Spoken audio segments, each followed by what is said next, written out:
A lot of people ask, what's in my 72-hour kit? So I'm going to show you one that I put together for one of my children and kind of talk through the items that are in it and why I have each one of them.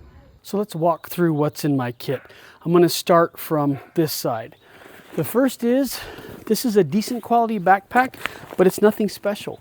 It doesn't have to be some $80 or $90 backpack. I think this one was about $25. We got it right before the school year started, so they were on sale. What you just want to look for something that decent quality fabric. You don't have to have it too heavy, but you don't want it to be the extremely flimsy material that you find in ultralight backpack stores, especially for an emergency environment where you don't know what kind of abuse it's going to be subjected to. So you want something with decent amount of thickness, isn't crazy heavy, and when you're starting out, isn't horribly expensive. Now this is an Esbit stove. This is made so that you can take this stove, put one of these tablets on it, set a cup on top, and it'll give off enough heat to boil a cup of water.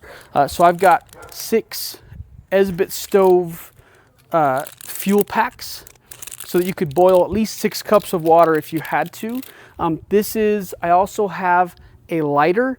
Lighters should be in everybody's. I have them in my glove compartments. I have them everywhere.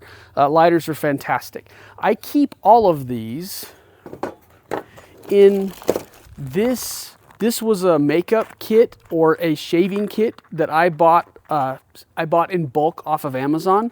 You can find these at times in the dollar store. You can find them at Walmart.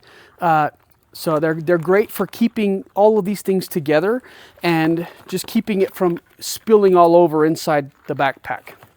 And then this is a mess kit. You may or may not want a mess kit in your 72-hour kit to begin with, because you may or may not have solid food that you want to add to it. But in this case, I already had this. This is an aluminum one. It's still pretty lightweight. I have a cup inside. And there's a lot of versatility here. If, for example, I need to boil water to purify it, I can with this kit. So that's why it's in here.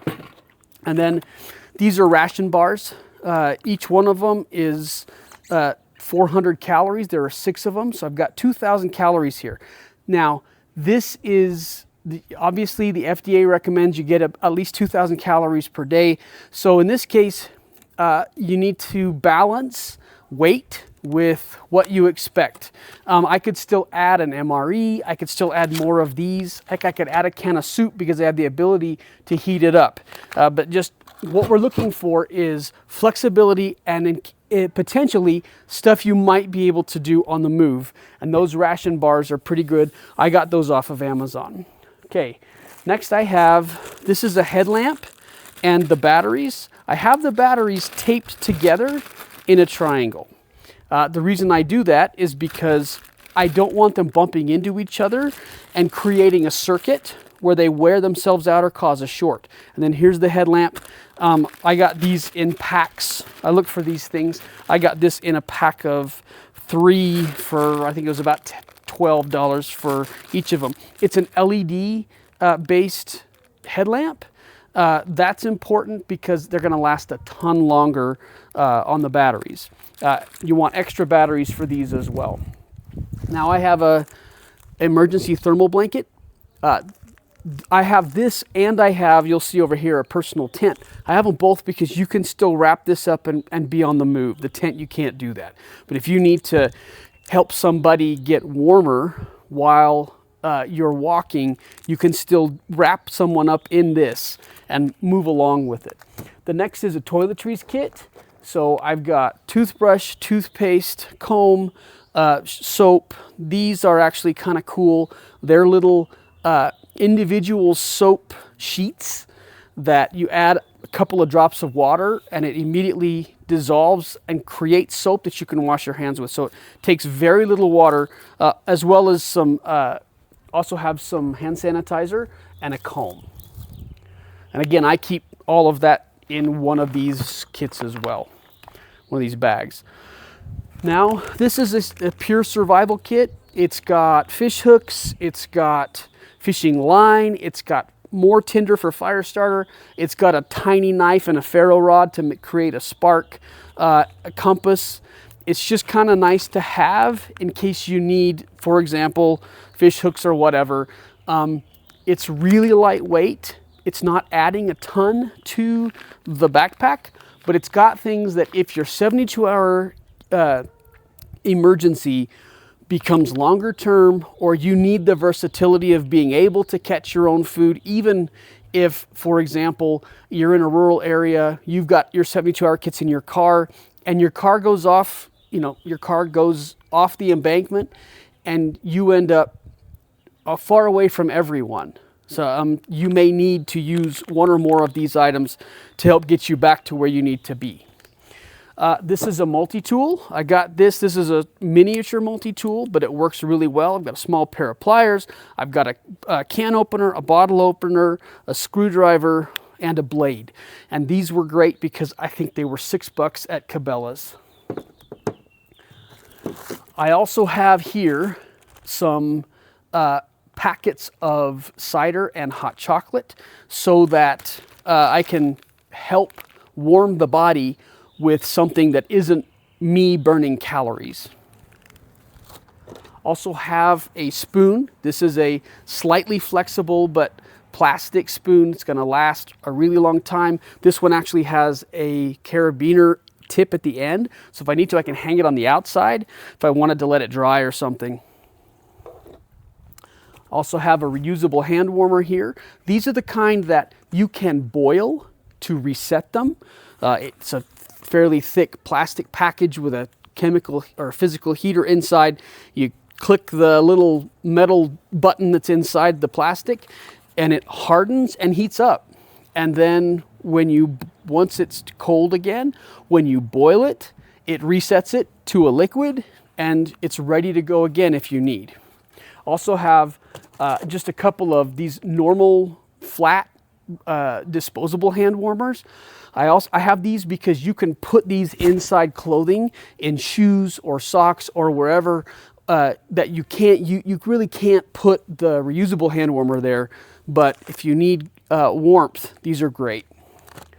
Okay, not everybody agrees with this, but I carry, especially for my children, I have 2 different water filters, and one of them is the LifeStraw. This is one that it's a straw that is a filter. You can put it in a stream, you can put it in a puddle, and you can drink out of it. What it's harder to do though is carry water. And so for that, I like Platypus Quick Draws or Sawyer mini filters. These are great because you can connect a water bottle to each end. You take a water bottle, fill it up from a stream, plug it in to the end, turn it over, plug the other one in, and you'll start getting filtered water back in your water bottle. That's why I have 2 water bottles here.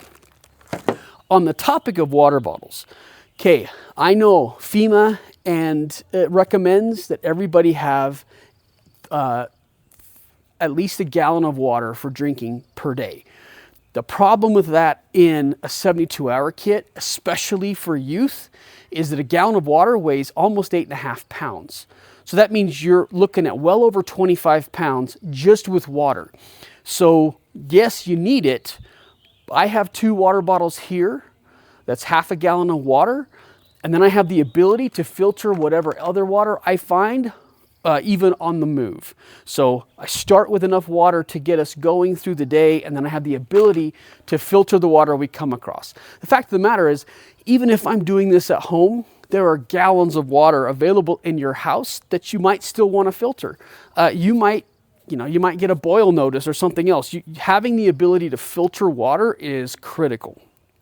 I have a first aid kit. In a different video, I'll go through what the basics inside a first aid kit ought to be. Also have, this is the single person life tent. You use it with a little bit of paracord, you set it up, and it gets you out of the elements. It's actually a good little piece of gear. The other piece of this that I don't want to forget is critical is at the end of this, there's a whistle. It's a high-pitched whistle so that you attract attention if you need it. The ability to communicate in an emergency situation is paramount, And you can't guarantee that you're always going to have the voice you have now. If you're ill, if you're hoarse, if there are other things going on where yelling may or may not, if a lot of people are yelling and you need to signal to your partner or to a family member, blowing the whistle is going to make your communication stand out. So having a whistle, the ability to signal in your 72-hour kit is very critical.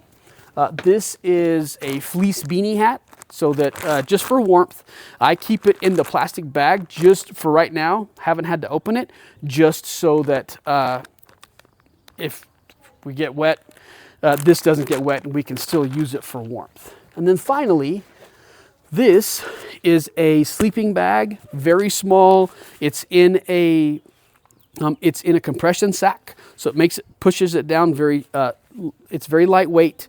It makes a very small package. In another video, I'll go in depth into what this looks like, how well it works. Nice thing is, you've got a lot of versatility with a sleeping bag, with a Mylar blanket, with the solo tent. You can create a fairly warm environment, even when the temperature gets pretty cold. It's not going to be comfortable, but it will be survivable. And that's what the goal is here. So that's what's in the kits that I have for my family. We'll make other videos that show you what things that you can do for your family. If you don't have this much stuff, where to begin, what the basics are, and then how you can upgrade as you get the means or have the desire, things that you can upgrade in your 72-hour kit to either make you more comfortable or lighter, or more versatile in the kinds of emergencies that your 72-hour kit will keep you prepared for.